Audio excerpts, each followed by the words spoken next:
Hello.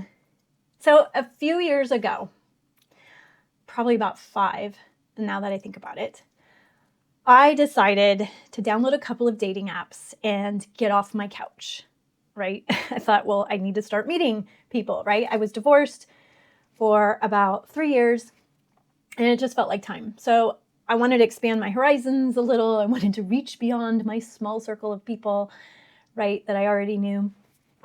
And when I downloaded the apps, I'll be really honest, there was a learning curve for me. It actually took a surprising amount of time to set up my profile. And at one point, it started to feel more like a job than dating, which I thought was kind of funny. But eventually, I got pretty proficient at using the apps, and I got better at communication and chatting, and I got a really good sense of people and navigating the whole experience like a pro. But I noticed something really interesting after I'd been using the app for a while. I wasn't reading people's bios, at least not at first, right? And trust me, I'm going somewhere with this related to branding. But what I realized was that I had usually already made a decision whether I was going to swipe right or swipe left before I even read the bio. And that decision happened while I was looking at the photos, right? The profile images, the visual cues. And looking back, I'm kind of fascinated by that because these were judgments I was making with very limited amount of information. And I'm pretty sure that this isn't a me thing, right? I'm pretty sure most people use the apps this way. Here's what I realized. I was scanning for patterns. I was looking to see if all the photos were selfies, right? Or did it look like anyone else had taken a picture of them, right? Were there shirtless photos? Because that was a red flag for me. And I also paid attention to the environments they were in and the expressions on their faces. And I also looked for genuine laughter in these pictures or off-guard expressions. Those were very telling. But here's the thing, I was making assumptions about personality of these people based on very small visual details, right? And here's the other thing, these were fast judgments, right? They were gut level judgments. And I couldn't always explain why I swiped right on someone or why I didn't, right? I just knew. And I will say, in general, I was pretty dead on with the people that I chose to communicate with. And I met some amazing humans in some of these apps. And, well, I also had a few uncomfortable and awkward experiences, but I figured, that's just par for the course, right? But now that I think about it, I realize I make these same exact snap judgments everywhere else, despite my, I have this internal philosophy of never judge a book by its cover, right? But I scan Netflix and YouTube thumbnails, right? The exact same way. And I decide whether something feels worth my time, often before I ever even read anything, before I read descriptions or, well, I'll probably read a title, but before I really get into the reading, I scan. And that's exactly what the algorithms are counting on, right? They're built around how humans actually behave, right? Our quick judgments and how our brains scan for visuals rather than read, right? And that's why I wanted to talk about this today. Not the dating apps part, not the YouTube or Netflix thumbnails or whatever either, but I want to talk about why people trust brands they've never heard of. But more importantly, I want to show you what actually creates those trust signals in the first place, so you're not unintentionally sending mixed signals or mixed messages that might make it harder for the right people to choose you. So I've spent a good amount of my career as a brand identity designer, and a big part of my job has been understanding visual language, right? And not just understanding the visual symbols, but which cues relate to someone trusting a brand or not. And early on in my career, I was working for a lot of medical tech brands. And so I had to develop a really deep, fundamental understanding of what makes people feel confident choosing a brand based on its visual language and tone. Now I know that there's some specific signals that need to be present visually, but also verbally, and how it all works together, right, to make a brand feel trustworthy or not. And I'll get into this a little more later. But first, I want to talk about how sometimes when it comes to business, at some point, right, we all have to sell to people who have never heard of us before, right? Complete strangers. And whether we realize it or not, we're sending signals, online, through visuals, through our messaging, through our content, that quietly tell people whether they can trust us or not. And so recently I spent some time digging into the psychology research behind this and basically how trust forms, especially how fast it happens and what people respond to before they're even aware of it. And a few of the findings really surprised me. And they've completely reshaped how I look at brand identity as a whole, right? At its fundamental level. So let's start with what surprised me the most about what I uncovered. So most of us assume, right, trust is something people build slowly, that we need time to explain ourselves or share more information or give people enough space to let our information sink in, that they'll eventually trust us. Right? Most of us are programmed to believe that we build trust over time. It certainly feels this way, right? But the research doesn't really support that. And I came across a study out of Princeton that was super interesting. The researchers wanted to understand how quickly people decide whether someone feels trustworthy. So they ran an experiment where they showed participants photos of faces, sometimes for a full second, sometimes half a second, and sometimes for just like a tenth of a second. And what they found was that 1/10 of a second was enough. And that people made the same trust judgment in about 100 milliseconds as they did when they were given unlimited amount of time to look. And so here's why that matters, and especially for brands with a heavy online presence. Because when people were given more time, it didn't change their minds. It just made them more confident in the decision they'd already made. So that part's kind of uncomfortable when you think about it, right? Because it means that trust isn't something that magically improves just because someone sticks around and gets to know you, right? If the initial signal feels off, if it feels unclear, confusing, more time doesn't fix that. It actually reinforces it. And because this is all because their brain has already made the call. So let that settle in, because that kind of completely blew me away. And what the research actually showed is that this isn't about people being shallow or dismissive, right? It's about how humans navigate uncertainty.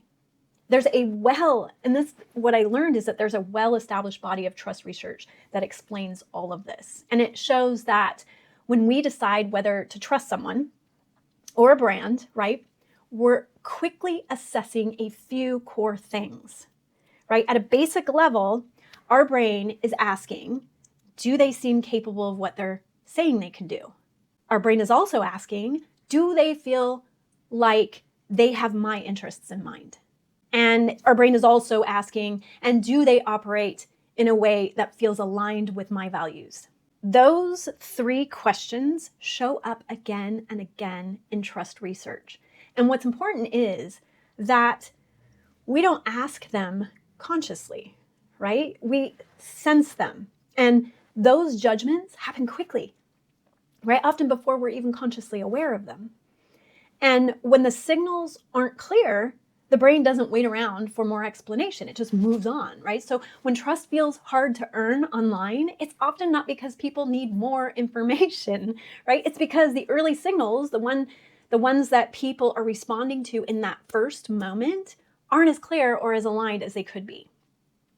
So let's talk about what those signals actually are. And when I talk about trust signals, I'm talking about the cues your brand is sending that help someone decide very quickly whether to keep going, right? Keep reading on your website and learn more, or just to move on. And this is where visual language matters more than most people think, right? So you'll hear me talking a lot about visual language. But before someone clicks around on your website, right, reads your about page or understands your offer, they're seeing something, right? They're actually visually connecting with something, unless they're not visually connecting, unless it's auditory or in other ways, which is possible. But their brain is already trying to make sense of what they're looking at most of the time.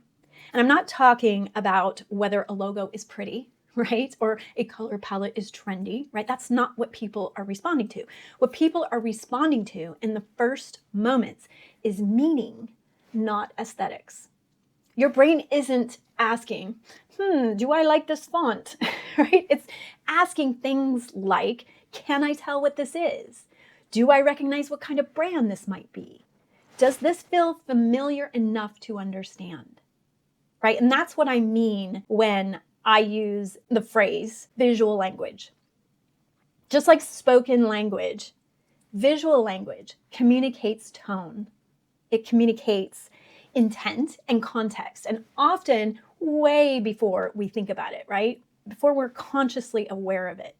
And a few visual cues can quietly signal what category this brand lives in, who it's likely for, what kind of experience I might expect. And your brain is doing all of that translation automatically, right? It's not waiting for an explanation, right? Think about the last time you landed on a website or saw a brand's logo for the first time.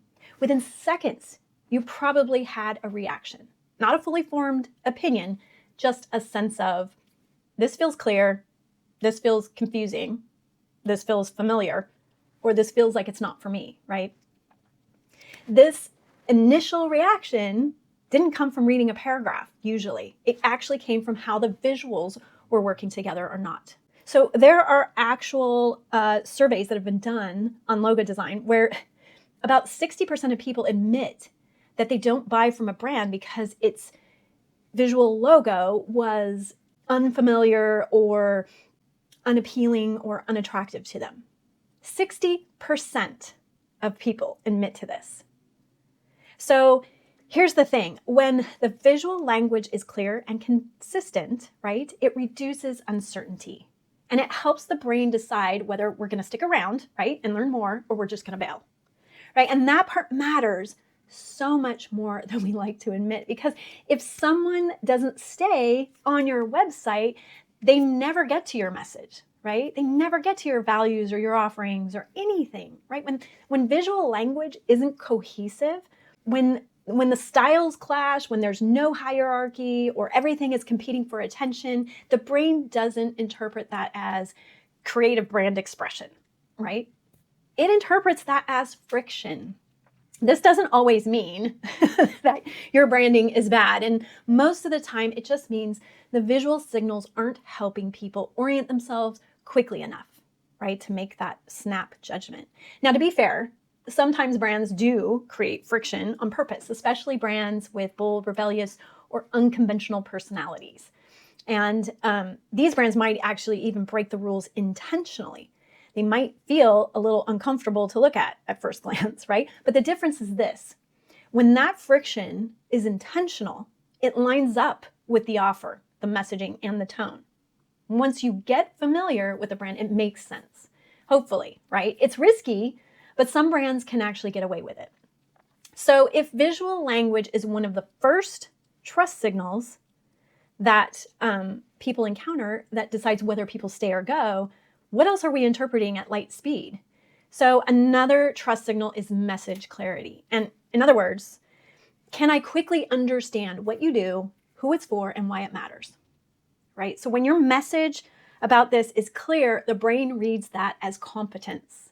When it's vague or scattered or like overly complicated, the brain doesn't interpret that as depth, right? It reads it as uncertainty.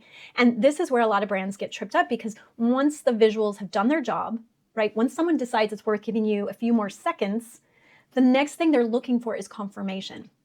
And this happens fast too. They're not settling in with a cup of coffee, right, to analyze your copy, right? They're scanning headlines. They're skimming. They're looking for a clear entry point. So this is where message clarity matters, right? And clarity doesn't mean giving a huge explanation and essay on your offerings or services. And in fact, a lot of times it's the opposite. Brands often think, well, if I just explain myself better, if I add more context, right? If I walk them through all the nuance, but what the brain is actually looking for in these first moments is something much simpler, right? What problem does this brand help with? Who is it for? Does it matter to me? And when those answers are easy to find, the brand appears capable. And when they're hard to find, right, the brand feels uncertain, even if the work itself is really good. And this is especially tricky for smart, thoughtful business owners, right? Because clarity can feel like you're oversimplifying things, and it can feel like you're leaving things out. And sometimes that can be uncomfortable if your work is nuanced or complex. But from the brain's perspective, clarity is about reducing effort. And the easier it is to understand what you do, the more capable you appear. And when message clarity is missing, people don't usually think, well, this brand is confusing, right? They think, well, I'll just bookmark this and I'll come back to it later, which often means they don't, right? So visual language, which is the first signal, helps someone decide whether they're going to stick around, whether they're going to stay. And then message clarity helps them decide whether you're capable. And once someone has stayed long enough on your website to start reading the messaging, something else kicks in almost immediately. And it's not logic yet. Remember, this is all happening in a matter of seconds. The next trust signal is intent. And there's a body of trust research that refers to this as benevolence. And that sounds kind of academic, but actually it's really simple. It's the question your brain is asking. Do they actually have my best interests in mind? And when someone is reading your website or your emails, they're not just processing that information, they're sensing your motivation. And they're asking to themselves usually, like, is this brand helping me understand something or solve a problem? Or does it feel like they just want something from me? Right? And this is where a lot of trust quietly breaks down, especially for people who are already skeptical of marketing, because most of us have been on the receiving end of messaging that feels pushy and transactional or oddly disconnected from our human side. So our brain has learned to scan for those signals, right? One of the biggest signals of benevolent intent is how much pressure we feel. And when messaging feels rushed or fear-driven, the brain is reacting to a trigger, not trust, right? Which is sometimes effective, right? But have you ever bought something and regretted the decision later on, even eventually if you ended up loving the product, right? I've had this happen to me. Now I don't regret it, but back then I did. And that's because the decision happened before trust had time to form. So when the message is grounded and respectful, you don't feel sold to. You feel informed, and that difference matters. Benevolent intent shows up when people feel like they're allowed to decide for themselves, when information comes before calls to action, when there's no penalty for opting out, right? That signals respect. And that brings me to the next signal, which is integrity. Because the intent signal is about the brand's motivation. Integrity signals whether a brand's words and actions match. And integrity is part of trust that shows up once someone looks a little closer, right? It's not about the first impressions anymore. We're deeper into the content, and we may have had some interactions or engagements with the brand already. But this trust signal is about consistency and coherence. And when people are deciding whether to trust a brand, they're quietly checking for this alignment. Do the visuals match the message? Does the message match the offer? And does the offer match the experience? And when all those things line up, the brand feels solid and trustworthy. And when they don't, something feels off. Like even if you can't quite put your finger on why, and this could break down even a little further down the funnel after you've already had more time with the brand. And so this is where values comes into play. Not values as statements, right, on our website, but values as a behavior. A brand might say, yeah, we care about quality, but if the messaging overpromises and the delivery falls short, that disconnect gets noticed and that erodes trust. And a brand might talk about, care and like say community, but if the tone suddenly turns aggressive, right, or transactional when it's time to sell, people will feel that shift. So integrity is about whether a brand stays consistent in how it shows up. Consistency in tone, consistency in expectations, consistency in how it treats people. And that consistency matters because it makes a brand predictable, right? And I know I've talked about how predictable is bad, but when we're talking about behaviors, predictability is important. Predictability is a safety signal. And when people know what to expect, they feel more comfortable about engaging and they feel less like they're taking a risk. And this doesn't mean brands can't evolve, right? Or try new things, right? It just means the core, right? The core of who the brand is stays recognizable. The values don't just disappear when money's on the table, right? So when we talk about integrity as a trust signal, what we're really talking about is alignment. Integrity is whether a brand's behavior feels consistent with what it claims to stand for and whether that lines up with what matters to the people it's serving. So here's the thing. None of these trust signals work in isolation, right? People aren't evaluating your brand one piece at a time, right? One signal at a time. They're taking in the whole picture and deciding how safe it feels to engage. And they're doing this in literally seconds, right? Your visual language answers the first questions. Is this brand worth staying with, sticking around? And that might be the most powerful trust signal of all, because if they don't stick around on your website, they never get to your message, right? But your messaging then next answers the next question, which is, does the brand seem capable, right, of what they say they can do? If customers don't believe you're capable, they won't stick around long enough to find out, right? And then your intent and integrity answer those last questions. Does the brand have my interests in mind? And can I trust it to operate in a way that feels consistent and aligned with what I value? So here's the thing. Instead of asking, how do I get people to trust my brand, right? Complete strangers to trust my brand. Try asking, where might I be creating uncertainty without even realizing it? And you'll usually see it show up in these key places, either in your visuals, right? Does someone feel oriented right away or unsure what to look at, read, or do, right? Is your website just a complete mess? Or is it in your messaging? Does it take effort to figure out what problem you solve or who you solve it for?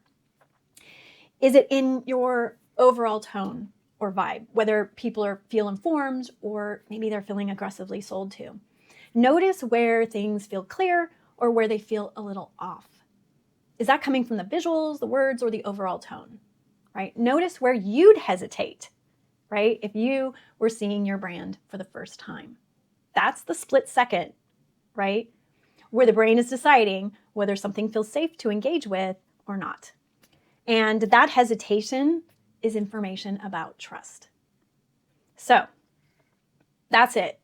Hopefully that didn't get too cerebral on you, but that's all I got for you today. If you want to keep following along and you're seeing this on YouTube, go ahead and subscribe because I plan on sharing a lot more of my perspective on branding in the future. And also feel free to leave a comment below or reply to this email because I'm super curious about what you guys are all pursuing. And I just love to hear about it. So anyway, until next time, bye.